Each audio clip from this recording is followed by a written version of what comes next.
Hello friends, आपका स्वागत है। आज का हमारा टॉपिक है अम्फान और निसर्ग। ये दोनों एक ट्रॉपिकल साइक्लोन है और बीते लगभग 14 दिनों में ये दोनों साइक्लोन भारत में आ चुके हैं। तो आज हम लोग इसी विषय पर चर्चा करेंगे। साइक्लोन साइक्लोन को हिंदी में चक्रवात कहते हैं। साइक्लोन को हिंदी में चक्रवात कहते हैं और इसको यदि सरल भाषा में समझे तो इसका अर्थ होता है चक्कर लगाती हुई वायु की पेटियां। मतलब गोलाकार रूप से चक्कर लगाती हुई वायु की पेटियों को ही चक्रवात कहते हैं। आइए अब इसको हम लोग डायग्राम के थ्रू समझते हैं। यहाँ पर मैंने पृथ्वी का एक छोटा सा सरफेस बनाया है। पृथ्वी का मान लीजिए कि ये पृथ्वी का सतह है। जब सूर्य की किरण की वजह से जब ये सतह गर्म हो जाता है तो ये गर्म स्थान की वायु जो होती है, यहाँ की जो वायु होगी, ये गर्म होकर ठंडी हल्की हो जाती है और ये ऊपर उठने लगती है। इस प्रकार से ये वायु की यहाँ की जो वायु है गर्म होकर हल्की हो जाती है और ऊपर उठने लगती है, जिसकी वजह से जहाँ स्थान गर्म है वो स्थान वायु ऊपर उठने लगती है तो यहाँ का स्थान खाली हो जाता है और इसी खाली जगह को भरने के लिए आसपास की वायु इस तरह से आ जाती है।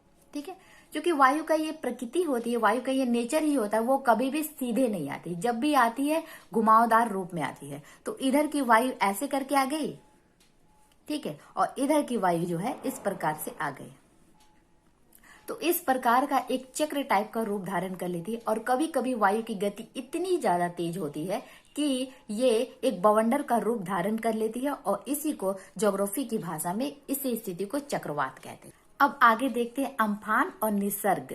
निसर्ग ये दोनों ट्रॉपिकल साइक्लोन है। ट्रॉपिकल साइक्लोन को हिंदी में उष्णकटिबंधीय चक्रवात कहते हैं। ठीक है, इसका मतलब होता है, उष्ण का मतलब ही होता है गर्म क्षेत्र। ठीक है, गर्म क्षेत्र में। अब इसको डायग्राम के थ्रू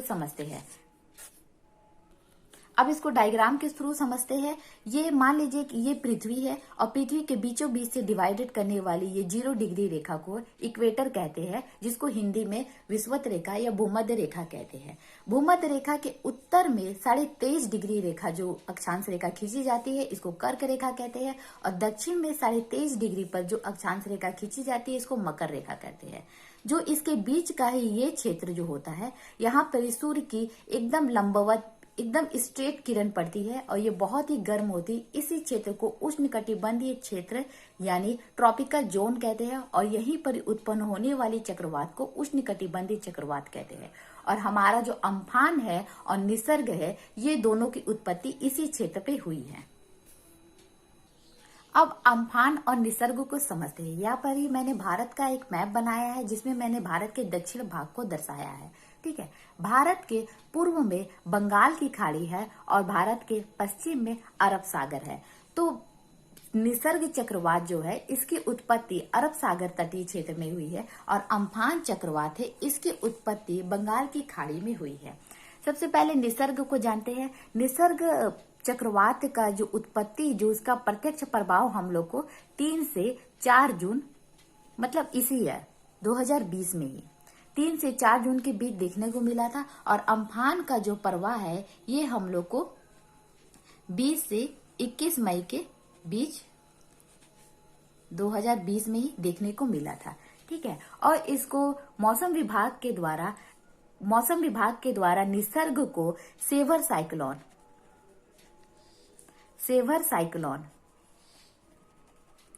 साइक्लोन की संज्ञा इसको दी गई है और इसका अर्थ होता है गंभीर।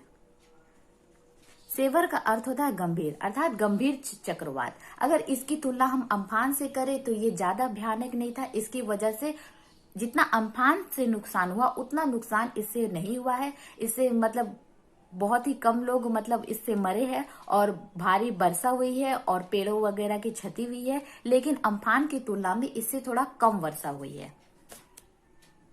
और यदि बात हम अम्फान की करें तो अम्फान को मौसम विभाग द्वारा सुपर साइक्लोन की संज्ञा दी गई है। ये बहुत ही भयानक था, ये बहुत ही प्रचंड था और इससे प्रभावित वाले प्रत्यक्ष रूप से जो राज्य है वो वेस्ट बंगाल है और उड़ीसा है।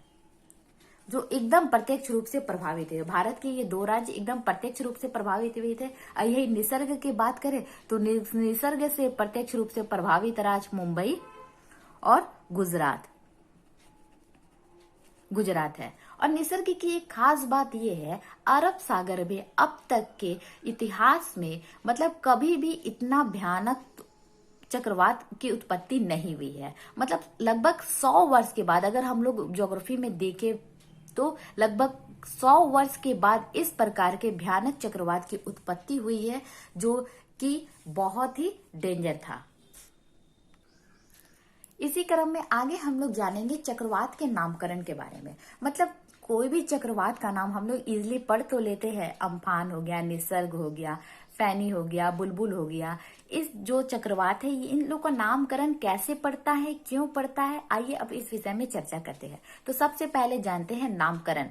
नामकरण के पीछे एक छोटा सा इतिहास है। यहाँ पे मैं एक ईयर वाइज इसको एक्सप्लेन करूंगी। 1953 में अटलांटिक महासागर के जो तटीय देश थे उन्होंने सबसे पहले चक्रवातों का नाम रखने की जो प्रथा एक तरह से उसको शुरू की गई थी। सबसे पहले इन्होंने शुरू की। उसके बाद सितंबर 2004 में एक ऑर्गेनाइजेशन है जिसका नाम है वर्ल्ड मेटेरियोलॉजिकल ऑर्गेनाइजेशन। इसको हिंदी में विश्व मौसम विभाग कहते हैं और इसको शॉर्ट फॉर्म में WMO कहते हैं। ये मुख्य रूप से जेनेवा में है। इसका जो मुख्यालय है, हेडक्वार्टर है, वो जेनेवा स्विट्जरलैंड में है। इन्होंने एक नोटिस जारी किया जिसमें लिखा हुआ था कि हिंद महासागर में उठने वाले, मतलब हिंद महासागर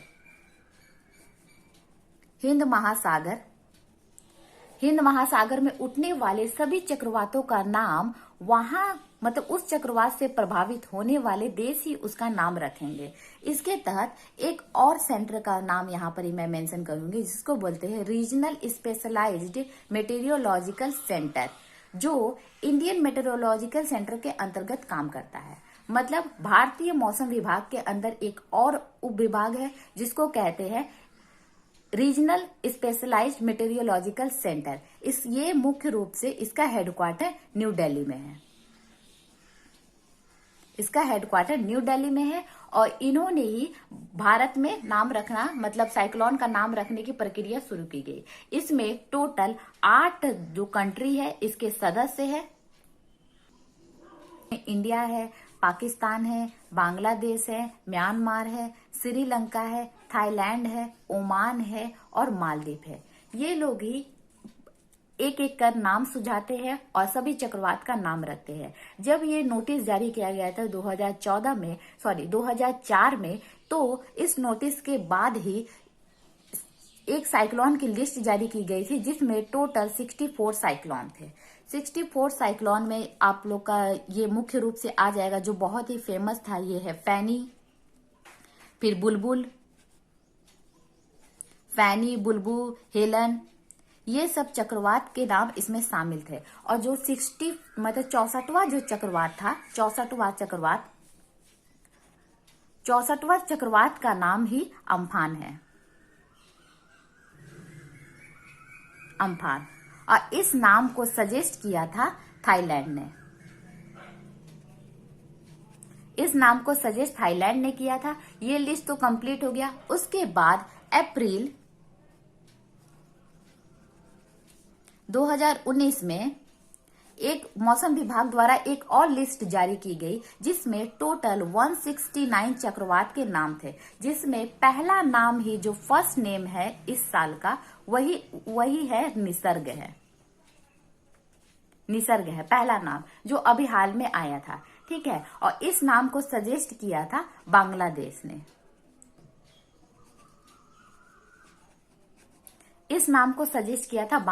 तो इस प्रकार से चक्रवातों के नाम पड़ते हैं और सभी देश, जो भी इसके सदस्य देश है, सभी देश अपने अपने हिसाब से चक्रवातों के नाम को सजेस्ट करते हैं।